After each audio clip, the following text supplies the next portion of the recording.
Hello, my name is Sylvester Henderson, and I am the CEO of Professor for Life Incorporated. And I am so honored this early afternoon to interview Dr. Robb Shawe, who is a professor and dissertation chair at Capital Technology University. And also he is the CEO, owner, and director of the New York Security Consulting Professionals, L.L.C. Welcome, Dr. Shawe. Dr. Henderson, it's my pleasure. Thank you very much. Dr. Shawe, can you introduce yourself to our digital media academic world? Tell us where you grew up. Please share your academic journey. Where did you attend college and obtain 4 master's degrees and 4 doctorate degrees? Oh, wow. Well, the journey starts not too long ago. Okay. I would tell you, going back to, I'm not a high school graduate. I attended 7 high schools around New York State and Maryland. That was a little rough ride there. Got a GED, but eventually I did get my high school diploma later on in New York City. That was due to a number of financial difficulties my mother was having, had us in a private institution, and could not obtain the records at that time. Going through a nasty divorce with my father, who went out of his way to get revenge against my mother and had her locked into approximately 7 years of garnishments for debts that she did not create. It was an act of revenge, and unfortunately, that's what it happened. Wow. That's one part. And he just passed away last month. Okay. A few weeks ago. He did not play a role with raising me. My mother's first cousin, who died back in '96, he did. And that was a great loss to me. But I'll tell you, academically, collegiately, went to Baltimore City Community College in '86. Fall. Didn't want to be there, but I was there. And I ended up meeting a lot of my family. My mother's parents, maternal grandparents. They're from Baltimore City. They were there before it was Baltimore City in the 1600s. Okay. So, Black, Native American, Irish, Scottish, all the good stuff that goes with it. All right. Everybody coming from the Black community. Moving on, University of Maryland, Baltimore County, was there 1987 in the spring. Came back. Went to Borough Manhattan Community College, Lower Manhattan. Met my son's godfather there. That's Lower Manhattan, Chambers Street. Had a short stay there. Went to Interborough Institute, which is now defunct, but it was a 2-year school. Got my associates it was an AOS, Associates in Occupational Studies. It prepares you for entry-level employment as opposed to transferring credits, but it does transfer the full 60 load. From there, went to Manhattan College for a little bit, but came out. I was there to go play ball too, but came out. Ended up going to New York Institute of Technology. Took advantage of my life experience credit as well as my transfer credit. Finished my bachelor's. My son was born several weeks before I graduated with my bachelor's in 1994, December. And I started grad school January 1995. That was in Human Resources Management and Labor Relations. At that point, that program was one of the top 5 in the country, and then the top 25 later on. The program is now defunct. Okay. I started my second master's there in instructional technology, and it was a non-trainer's track. I left that institution briefly to go to the New School for Social Research. They also had an HR program there, but it was theory-based. At NYIT, it was law-based. Theory-based was pretty good, helped my writing develop, pushed me along the way. I was about to start my doctoral program at the New School for Social Research at the Department of Sociology. I would have been led by Dr. Terry Williams, who was famous at the time. He was on TV and so forth, Channel 13, nice gentleman. And my cousin, who helped raise us, passed away from AIDS. So that took a huge, unexpected strain on me. It took me approximately 14 years to get over his passing. That's how long it took. A lot of unsaid words, but nevertheless, that's how it was. From there, sir, I was in between teaching New York City public schools, and I tried a few other doctoral programs during the interim. That was Capella University and Walden University. Capella University is for emergency management. That was a no-go. Program I was drawn to, but once I was in attendance, no, I didn't like it. Walden University, tried higher education, no, didn't like it. Then later on, St. John's University in 2019, Homeland Security program. It just getting off the ground, very slow moving. I left to go to New Jersey City University in 2020. A lot of good people and so forth, but it was a revolving door. So when I came in, people were leaving. It was actually an exodus going on. You had coming and goings. So good people, but it wasn't for me. It wasn't for me at all. I ended up transferring to Capital Technology University, where I was still in attendance. I ended up meeting Ms. Carmeet Levin and Dr. Ronald Martin and Dr. Ian McAndrew. And Dr. McAndrew started working with me with all my paperwork 4 months before I started classes. I wanted to get published, and they had the exegesis option, which I was drawn to. I said, yes, this is what I wanted to do, because I'm so many years behind in getting my work published. So once I got in, it started rolling nonstop. Next thing you know, boom. One doctoral was done, boom. Second doctoral was done, emergency and protective services. Then number 3, cyber leadership. And they also have a cybersecurity program, but I wasn't in that. And then the last one, which is sustainability. But I did, my apologies, I did skip over NYT.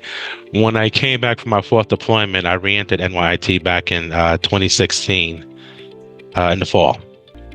And I finished up my instructional technology degree, but I also wanted some of the engineering programs. I had a problem where I said I didn't have enough of the high-level mathematics that was required. That was one of my concerns. But there was no problem. I had accounting background. I can follow formulas. So it wasn't as difficult as it appeared to be.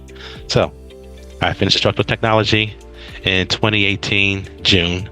And next thing you know, I finished, and I was taking engineering course at the same time. And I ended up finishing environmental technology and sustainability in December 2018. And then I took on 2 engineering advanced certificate programs, facilities management and security infrastructure. And then I ended up finishing my 4th master's, which was in energy management. Wow. So apology for backstepping that way. Wow. Dr. Shawe, you are an exciting and very, very learned individual, and you are very dedicated to higher education and knowledge, and that comes across not only just in your professional displays, but just in hearing you talk. You could tell that you spent a life of really developing knowledge, and that is worth sharing. Can you, how has your leadership philosophy been shaped by your Navy service, your executive work in security consulting, and your academic role guiding doctoral candidates? Oh, thank you, sir. I'll give you a short phrase for that. Okay. Do as I say, do as I do. Oh, I like that. Do as I say, do as I do.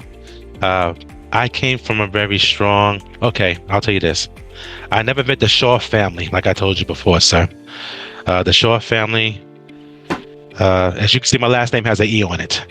Right. The Shawe family that I derived from, it was without an E.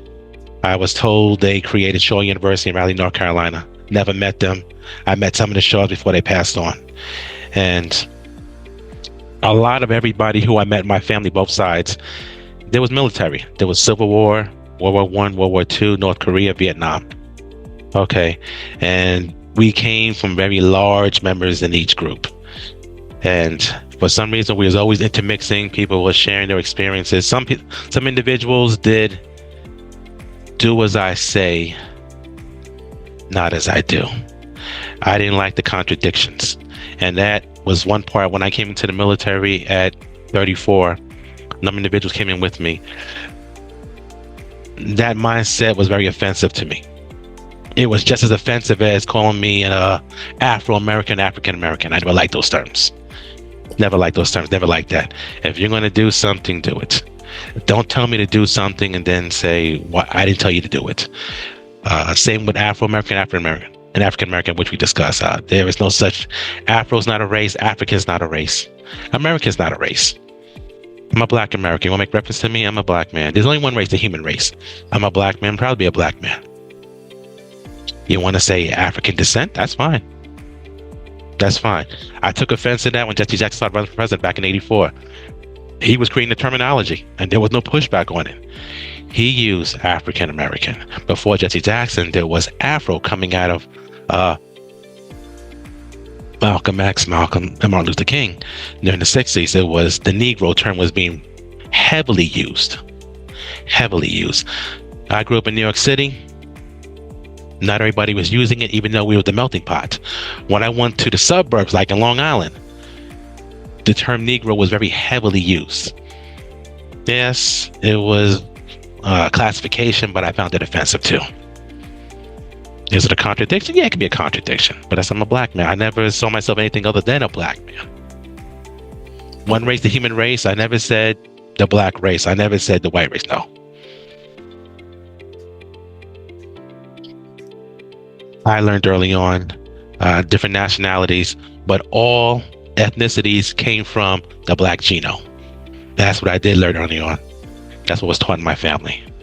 The Irish people in my family taught us that.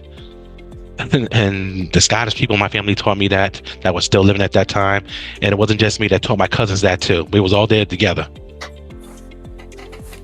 Something that wasn't being taught. Yes, I went to predominantly white Caucasian Catholic schools in New York City. Sacred Heart, I grew up in Bayside, Queens. And everything that was being taught at home, what we saw on television during the Black exploitation period, my grandparents would tell me that's correct, that's incorrect. They tell me about the Green Book. They tell me about how they got arrested. My grandpa, who was one of the first Black Marines during World War II, he went in 1943, the first Black went in 1942.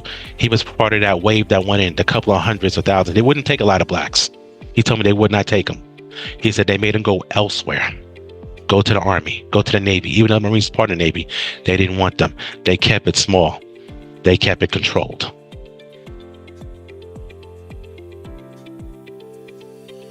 Wow. You know, I could tell you are no nonsense man, and I like that. That brings me to, I want to ask this question. In what ways do you feel that your experience with the United States Navy influence your approach to being so disciplined, your strategic thinking and decision making in both business and academia? Thank you for that question. You know, I came into the Navy as an enlisted, and I stayed enlisted. And I would tell you that there was a respect for educated personnel. However, there was a disparity in the respect between educated Caucasians and educated non-Caucasians. For instance, when the leadership noticed among the non-Caucasians that were educated, they knew they couldn't talk to you a certain kind of way. They knew you were going to challenge based on your behavior. I was one to challenge. I can tell you this, Dr. Henderson, with a fact, that every command I left, every deployment I left, I was told, thank you for your service, thank you for affecting change. I was unaware that I affected change. They said, no, your persistence, your persona, you enabled other individuals to look in the mirror and say, hey, I do not want to stay like this for the rest of my life. I do want to add value to myself. Which is something I ask people. Do you want to add value to yourself? Or do you're just satisfied with who you are? Are you satisfied at this stage of your life? I know some individuals are. I have nothing against that. To each his or her own. But the individuals I serve with, The majority said, I do want to add value. I do want to improve. How this command structure operates. I do want to go somewhere and affect change. And somebody can say, you know something? I realized that I was living somewhere in a box and I had the ability to go outside the box, and I was just too scared, or I just didn't know how. The gentleman who I looked up to on the big screen, so I'm talking about Jim Kelly. He passed away. He passed away when I was in Afghanistan. When he came out on the big screen, he said, when he stopped doing movies, he said all he cared about doing was effecting positive change within individuals. I want to do the same thing. You can't change everybody. You can change, at most you can change yourself. But if you can affect positive change within at least one individual, you did something productive. Something productive. That's right. And that's what I cared about. That's disciplined thinking. Very disciplined thinking. As the CEO of New York Security Consulting, what emerging security threats or trends do you believe organizations are most unprepared for? Honestly, it's the same one that was going on for the past 20 years. Demographics change. Okay. Demographics change within the level of leadership. Something many organizations that specialize in security have been pushing back against. The changing of faith that is non-Caucasian, which is inevitable. It's inevitable. It's something you don't have to go showcase. You don't need to go say DEI. You don't need to go say some of the slang going on, or the black man's taking over. No. It is inevitable that the face of the demographics has been changing. And it's been, I'm not going to say a smooth progress, Dr. Henderson. I'm going to say it's been a slow, stagnant process that eventually did take over. It did take over. Yes, it's with smaller businesses like myself, but it is inevitable. A lot of these larger corporations have to deal with individuals like myself. And we're not unprepared and uneducated. We are educated professionals. We are productive members of society. We know what we're doing. We examine these threats. Some of these organizations that, when you say a threat, instead of me talking about a cyber-based threat, some individuals look directly at me and say, no, he's a threat. I have heard the language. Even recently, last year, I heard the language. I said, some individuals just can't let go of power. So instead of taking a realistic look and say, hey, look, we got a lot of cyber threats going on here, as well as the physical threats. No, they're looking right at me and my skin color saying, no, that's the threat right there. We can't let individuals like him get a foothold in this industry. It makes sense. Demographic threats. Yes, demographic threats haven't changed. I said, I was unaware that I was still being viewed that way. Yeah. Now, if you would have asked me 80s and 90s, yes. After 9/11, yes. Because it was a huge pushback on that. It was a huge pushback. I had individuals that I didn't know that were breaking into the industry, and they said, hey, look, we're having problems with getting these contracts because people are looking at us. We're getting underbidded, and that's reverse discrimination, and this shouldn't be happening. And there's some of these courts weren't even looking at our paperwork. I said, realistically, you can get the best proposal, lay everything out. And then what it comes down to is they just take off their mask and say, hey, no, look, that's the real threat right there to us. And that's turning the tables. That's not living reality. That's taking a perceived entitled lifestyle and reversing what's going on and directing it toward me, toward members of our community. And I'm going to say it's predominantly black males that they had fortitude, they had the drive, they jumped in there, they got into the trenches, they did the bidding, they did the homework, they did more work than me, they're smarter than me. They led the way. These people I looked up to, and they say, hey, why am I still being viewed a threat? We're showing them cyber threats, and they say, no, you're the threat. You're trying to come in and take over. So changing demographics remains a threat. It shouldn't, but it is. You know what? Can you elaborate, Dr. Shawe, a little more on when you said not DEI? I think it was something you said earlier, because I kind of agree with that. Yeah. Can you elaborate on that a little more for me, please? What a diversity initiative that was such. Well, diversity. Okay, look, affirmative action came about. It was to benefit the Black community. The whole goal of affirmative action is to balance numbers. Now, where does affirmative action start? I learned this when I was going to grad school. Like I said, my program, they said, where does affirmative action start? It stops when the numbers become balanced. It remains in place to keep it going. That's all it's for. All right, that's all it's for. The diversity initiative. No, it was never about being haking. We're balancing opportunities that was rightfully open, doors open for us. But unfortunately, Dr. Henderson, as you know, even through your more advanced experience, you can have all the credentials equivalent to your Caucasian counterparts. And for some reason, you're not being gauged the same way, sir. That's right. You're not being gauged the same way. You're being looked at. You're in California too, you told me. You explained your path. You did X amount of years in community college. I have a huge commitment to the community college 2-year, or call it 2-year junior college concept. I strongly support community colleges, just like trade schools. You came your way. You came highly recommended. You made it happen. Whether affirmative action let you in the doors or not, and I'm not sure how your case was, sir, you made the most out of your experience. But when you are competing against individuals of your caliber, they have similar credentials to you. You're not being gauged as saying to say, well, he's not a Caucasian male.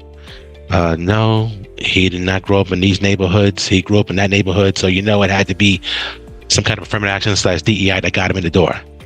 That's right. Yeah, and that got me. Yeah, that's the first thing. So what happened? A good example of that is the current Secretary of Defense. He started wiping away qualified candidates, and they had no problem putting on the social media platforms. He wiping away qualified Black men and Black women candidates, officer candidates, from being promoted, and he left nothing but Caucasians. What did they do wrong besides being Black? They did nothing wrong, but the crime in his eyes was being Black. He didn't do it once. He did it multiple times. He did it from last year into this year. Now, in your case, Dr. Henderson, I'm not sure. Have you ever been to a situation where you were highly sought after, like in an Ivy League environment, and individuals wanted you to speak? Then all of a sudden, somebody looked at you and said, no, he wouldn't be a good candidate because he comes from this. Perception. Not knowing you, the perception is you had to have benefited from affirmative action or a DEI concept, or you wouldn't be here.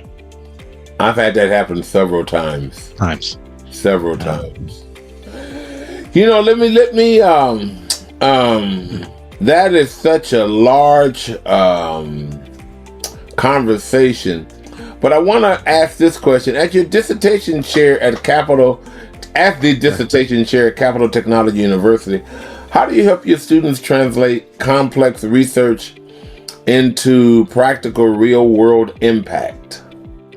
Oh, that was one of the bigger challenges. Like I tell them the first time when I first started my doctoral studies back in 1996, I said, the biggest problem I had was taking practical. I'm a practitioner, just like everybody else. I was practitioner first. And when they told me, when the doctoral committee at the new school told me, well, you have to create original research. And I'm coming from work. I'm coming as a practitioner, and I said, well, why am I had pushback, sir. I had pushback.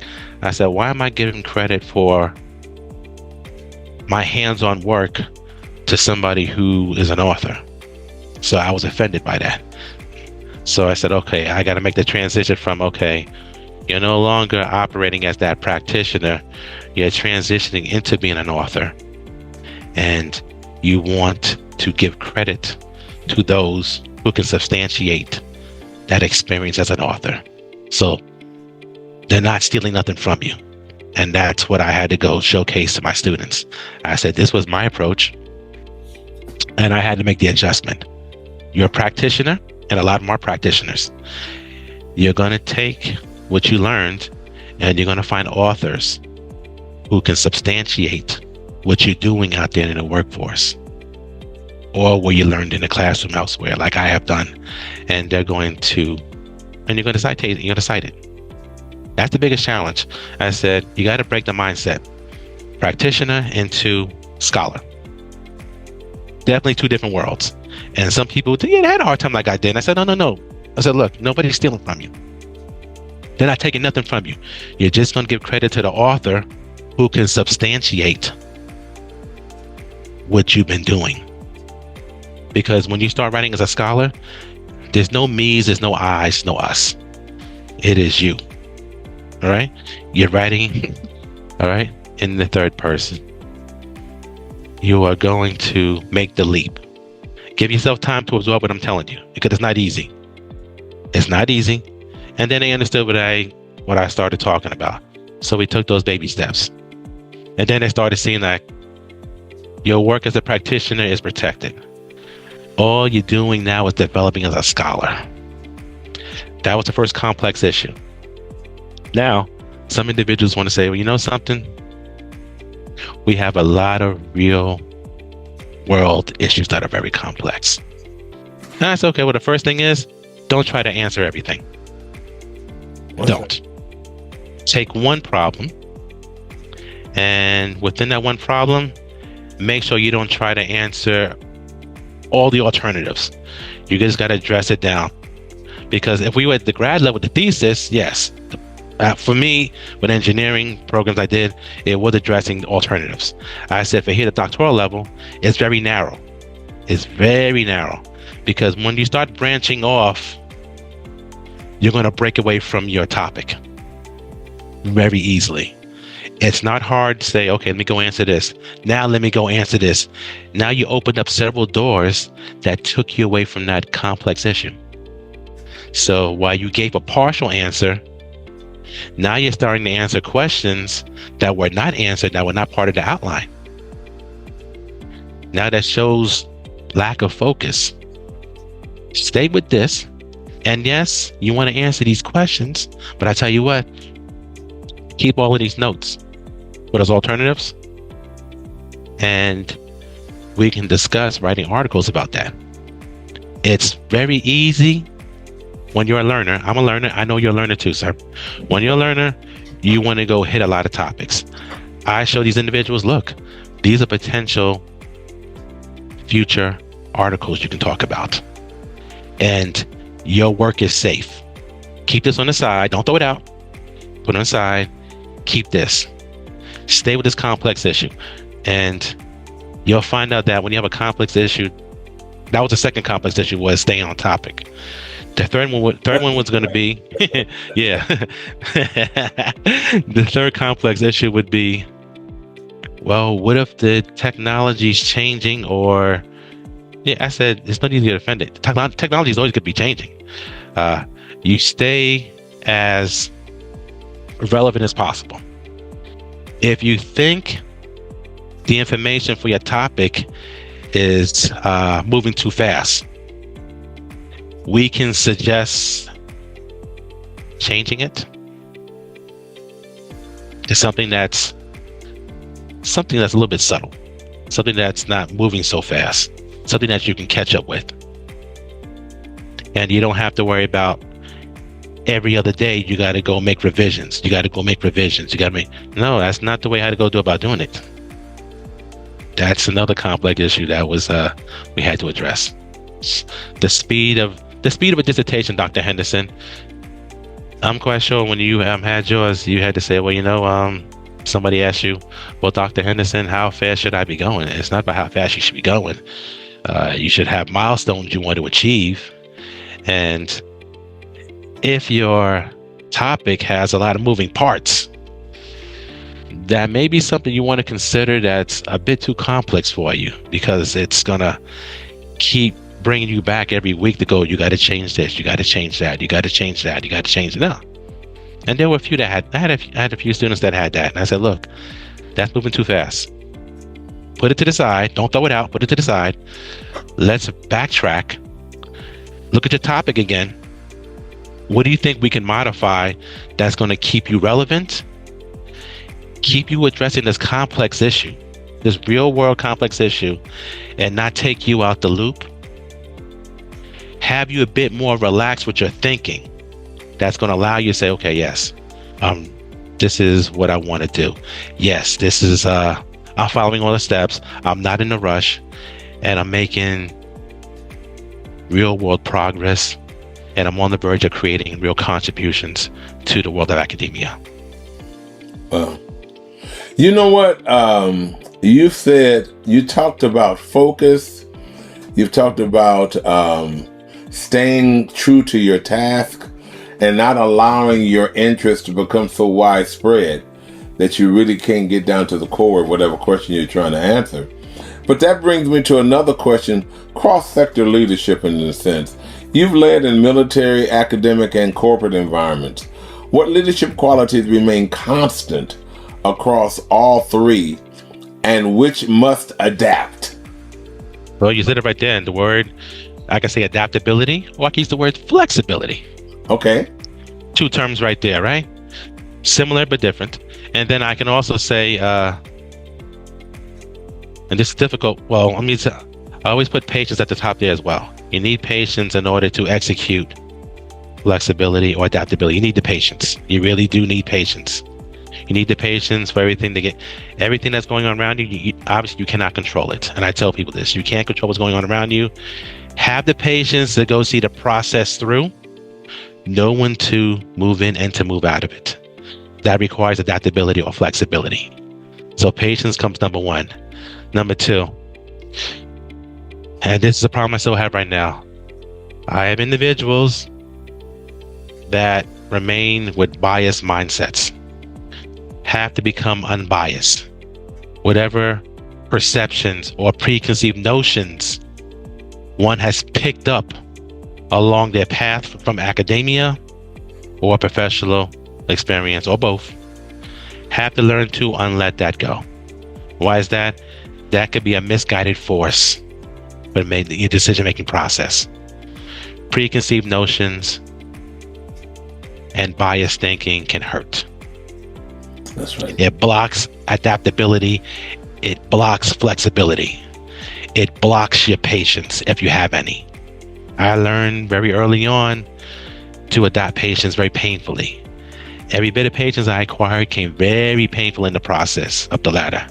And that's why I was successful in 5 deployments, 5 combat deployments, 2 in the front line, 3 in combat support roles.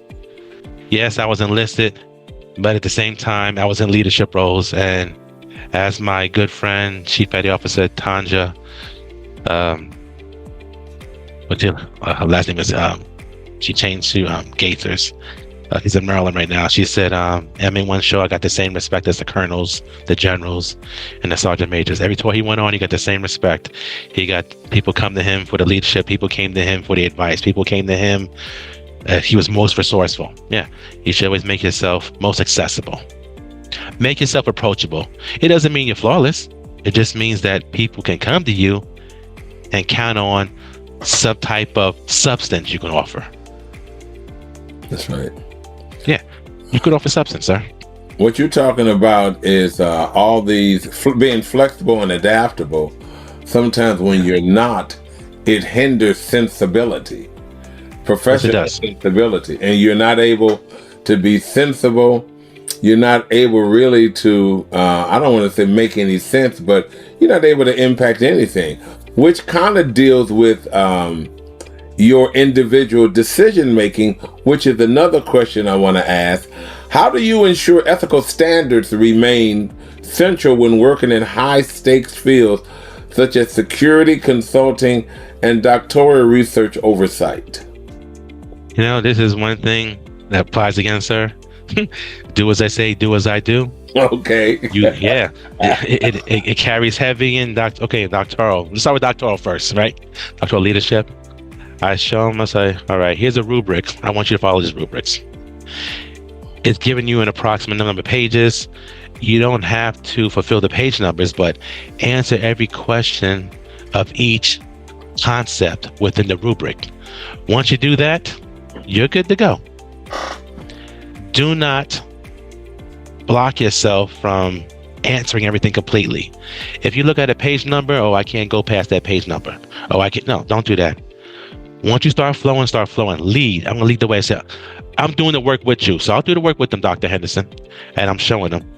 I say, see how I didn't stop here? I kept going till I answered everything. You saw a page number and automatically you hindered yourself. You threw a roadblock up. You didn't want to go up. But no, it's not about you going past it. It's just showing you an approximate number where you can get to. That's all it is. Don't hinder yourself. Encourage yourself to go up and beyond the call of duty. In the military, it was the same thing. I couldn't stand this behavior from, I call it pre-colonial behavior. It was, Dr. Henderson. It was, hey, go do this. No, I didn't tell you to go do that. And then it was, do as I say, don't do as I do. It was negative connotation. You didn't know what you were doing. It was trying to enforce a authoritarian leadership. That's what it was doing. Do as I say, not as I do. I can do this, but you can't. The rules apply to you, but they don't apply to me. No. And that's what I was showing my doctoral students as well. I said, look, I'm not going to show you something and then not to adhere it as well. I'm not going to do that. That's something I was subjected to and I didn't like it. So if I didn't like it, I'm not going to do it to you. But I said, I'm not this, but this is who I am. Then I said, I can't speak for nobody else. This is who I am. You remind me of a gentleman, I won't mention his name, who's a professor at, was a professor at Penn State. He was very detailed, very disciplined, very clear, and had effective goals and expected outcomes of his students. And sometimes his own faculty would fight him and the students would fight him, but at the end of the day, he was always right. And the students would always come back and tell him, you know, I really appreciate maybe down the line, the advice and the guidance that you gave me, because it's the reason I'm so professional. So I want to thank you for being that disciplined person and disciplined professional in all that you've done. Which brings me to my last two questions. Many doctoral students are mid-career professionals. How do you support them in balancing academic rigor with demanding professional responsibilities? Well, I gave my example because I was right there with them. Okay. I was mid-career. I told them, I said I was entry and I was mid-career. So I said, and both were demanding because when I was entry, I still had the demanding hours, but it was less money. When I was mid-career, you had salary and you had less money because they threw that, either way, they tossed hours on you. So either way, you're losing, right? You're fighting against a losing battle. So what do? You start saying, okay, you're not going to kill me. You're not going to kill me. This is what I want to get done. The hours are going to be there regardless. All right. The hours are going to be there regardless for the job. It's not going to go away. You can have a family to go with it, or you may not. That's right. All right. So I said, okay, once you know how to time manage those hours, these are your remaining hours. When school starts, you said, okay, now I can start inserting these hours according into my existing commitments. my family, and the workplace. And I said, it's not going to come out smooth. But I said, look, my son was born, nothing was coming out smooth. Before my son was born, I had my niece. Nothing was coming out smooth. But I had to go take my niece to school with me. All right, I took her to school with me. All right, I said, you're probably not going to have the opportunity, but you may be able to you may have a chance to go work from home. If you can work from home, you still gotta what? You still gotta pay attention to their family members because that's gonna be demanding. I understand it.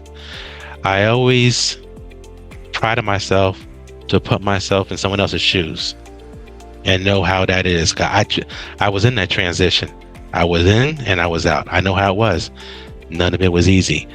How do I learn it? My grandparents, because they did it for us. That older generation did it for us.